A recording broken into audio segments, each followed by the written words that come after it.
കത്തിയാ കത്തി എല്ലാരും പോസ്റ്റൊക്കെ ഷെയർ ചെയ്തിട്ടുണ്ട്. അതിൽ ഒരുപാട് സന്തോഷം. ഓക്കെ. പിന്നല്ലേ ഞങ്ങളുടെ പിന്നെ അതുപോലെ തന്നെ ബിഗ് ബോസ് തുടങ്ങിയപ്പോലെ കഴിഞ്ഞ സീസണിലെ മത്സരാർത്ഥി ദിൽഷ പറഞ്ഞിട്ടുണ്ടായിരുന്നു ഞാൻ ചേട്ടൻ വന്നാൽ നന്നായിരിക്കും എന്നൊക്കെ കണ്ടിട്ടുണ്ടായിരുന്നു. ആ ഫൈറ്റൊക്കെ പോയാ ഞാൻ ജയിക്കുമല്ലോ, പിന്നെ ട്രോഫി ഇവിടെ എടുത്തു വെച്ചാൽ ഞാൻ എടുത്തോണ്ടെങ്കിൽ പോരും. അല്ല വിനീതന്റെ അടുത്ത പടം ത്രില്ലറാണ്.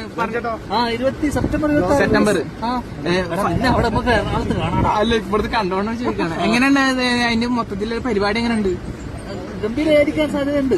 തൂക്കും നമ്മ തൂക്ക് ഇങ്ങനെ ഞാൻ പറഞ്ഞോന്ന് പറഞ്ഞു തരുന്ന തൂക്കും. മമ്മൂക്കിനെ കുറിച്ച്